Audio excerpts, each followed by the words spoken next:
Exams करीब आ रहे हैं और आपको है तलाश इंपॉर्टेंट क्वेश्चंस की। तो इस वीडियो के अंदर मैं आपके लिए लेकर आया हूँ 6566 economics and financing of education 2 के इम्पॉर्टेंट क्वेश्चंस आपके एग्ज़ाम्स की प्रिपरेशन के लिए। तो शुरू करते हैं आज की इस वीडियो को। तो इकोनॉमिक्स ऑफ एजुकेशन के हिसाब से हम देखें जो इम्पॉर्टेंट क्वेश्चंस हैं, जो कोर कॉन्सेप्ट है, तो उसमें जो डेफिनेशन है, डिफ़ाइन करना है इकोनॉमिक्स ऑफ एजुकेशन, वो है। इसके अलावा discuss the scope and importance of economics of education. इसके अलावा जो स्कोप है और जो अहमियत है इकोनॉमिक्स ऑफ एजुकेशन की। इसके अलावा explain the relationship between education and economy, और ताल्लुक़ बताना है एजुकेशन और इकानमी, उसके दरमियान वो भी एक्सप्लेन करना होगा उसको।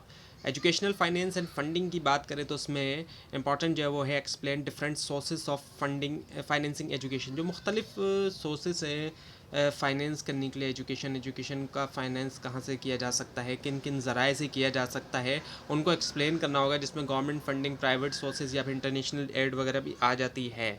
उसके अलावा discuss public versus private financing of education. Public financing और प्राइवेट फाइनेंसिंग जो है एजुकेशन की, इन दोनों के दरमियान कंपैरिजन आपने डिस्कस करना होगा। इसके अलावा evaluate the role of the government in financing education. अब गवर्नमेंट का क्या रोल है एजुकेशन फाइनेंस करने में। अब cost and benefits in education की हम बात करें इंपॉर्टेंट की, तो उसमें discuss the concepts and types of cost in education. आपने कॉन्सेप्ट डिस्कस करना है और जो टाइप्स होती हैं कॉस्ट की एजुकेशन के अंदर, जिसमें प्राइवेट कॉस्ट, सोशल कॉस्ट या अपॉर्चुनिटी कॉस्ट, मुख्तलिफ तरह की कॉस्ट आ जाती है। इसके अलावा explain cost benefit analysis in the context of educational investment. Cost benefit analysis जो है एजुकेशनल के हिसाब से हम देखें तो एजुकेशनल इन्वेस्टमेंट के हिसाब से देखें तो उसको आपने एक्सप्लेन करना होगा। अब human capital and economic development की हम बात करें, इस हिसाब से जो इंपॉर्टेंट है तो उसमें explain the human capital theory. आपने ह्यूमन कैपिटल थ्योरी को एक्सप्लेन करना है एंड इट्स इंपॉर्टेंस, और उसकी जो अहमियत है वो इन एजुकेशन इकोनॉमिक्स में। इसके अलावा ये कि discuss how education contributes to national economic development. अब डिस्कस ये करना है आपने कि कैसे एजुकेशन कॉन्ट्रीब्यूट करती है जो नेशनल इकोनॉमिक डेवलपमेंट है। Efficiency and equity in education की हम बात करें सो discuss internal and external efficiency of education system. आपने डिस्कस करना है इंटरनल और जो एक्सटर्नल एफिशिएंसी होती है एजुकेशन सिस्टम्स की। इसके अलावा explain issues of equity in finance and access to education. आपने एक्सप्लेन करना है जो इश्यूज़ होते हैं इक्विटी के, फाइनेंसिंग में और एक्सेस तक एजुकेशन के।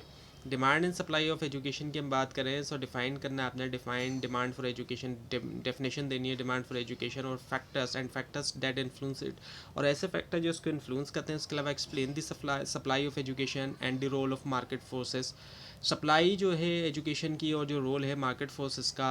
एमर्जिंग चैलेंजेस एंड पॉलिसीज़ के हवाले से हम देखें तो analysing current challenges in financing education in developing countries.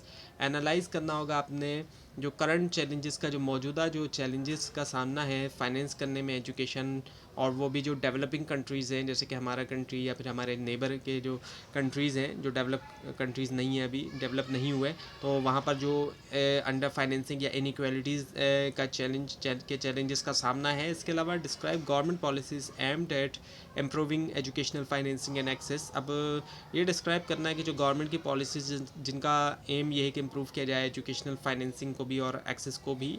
तो ये थी आज की वीडियो। आपको इस बारे में कोई क्वेश्चन हो, खासतौर पर इसमें कोई मिस्टेक दिखाई दे, ज़रूर हाईलाइट कीजिए, और इस पूरी सीरीज़ को देखने के लिए और एग्ज़ाम्स की प्रिपरेशन के लिए इस चैनल को सब्सक्राइब कीजिए, बेल आइकन के ऊपर क्लिक कीजिए। Thanks for watching this video and best of luck.